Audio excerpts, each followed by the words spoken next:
Are you familiar with the Chaldean culture? If not, or if you are, you may be surprised to know that Chaldeans first immigrated to the US in 1889, according to Mary Sinstock on Everyculture.com.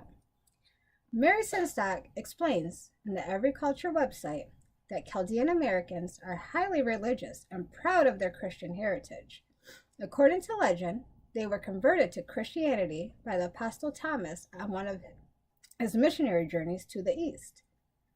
Mary Sinstock also stated in the Everyculture website that as full members of the Roman Catholic Church, Chaldeans follow the same rules and hold the same beliefs as other Catholics. This is a picture of Chaldean men in a Catholic church. I have been around and witnessed the Chaldean culture since I was born. My mother moved to the U.S. at the age of 13, along with my aunts, my uncle, and my grandparents. I experienced the Chaldean cuisines, the holidays, and customs firsthand. My informative speech is meant to inform my audience about the customs, the holidays, and traditional cuisines of the Chaldean culture.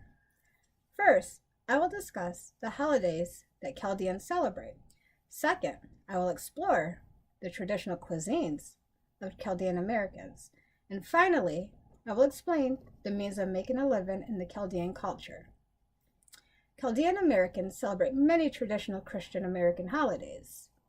These holidays include Christmas, Easter, Palm Sunday, Lent, Rogations of Nevaeh, and St. Barbara's holiday, according to the Arab American Museum website.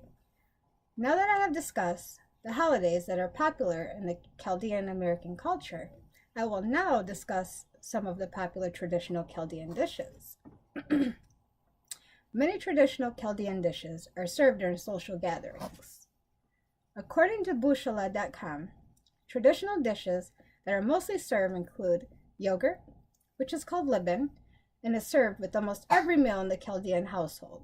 Yellow rice, called riza sha'uta, stuffed grape leaves, called doma, meat patties, kufta, Iraqi kebab, beef chilla fry, tepsi, and biryani.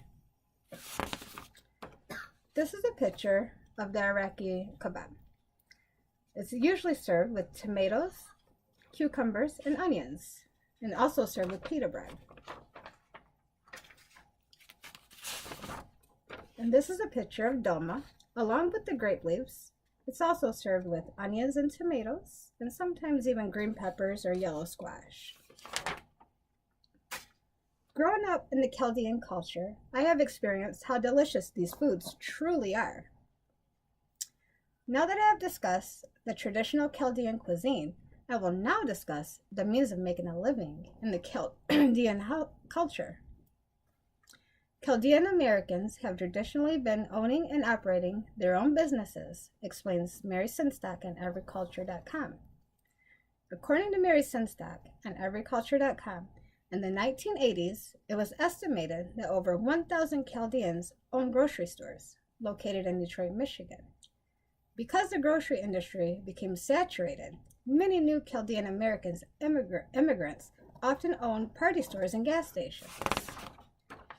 This is a photo of Chaldean American men in their grocery stores. Mary Sinstock of Everyculture.com noted that as early as 1923, where only 7 Chaldean men lived in the Detroit area, there were 4 Chaldean-owned stores, thus proving how their means of employment originated.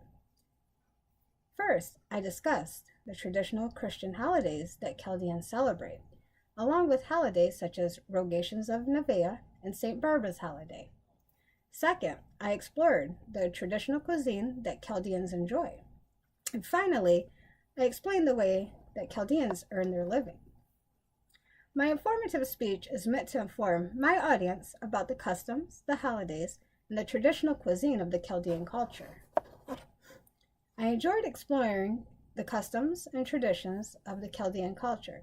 I hope that you now have a better understanding of what a Chaldean American is. Thank you for your time and attention.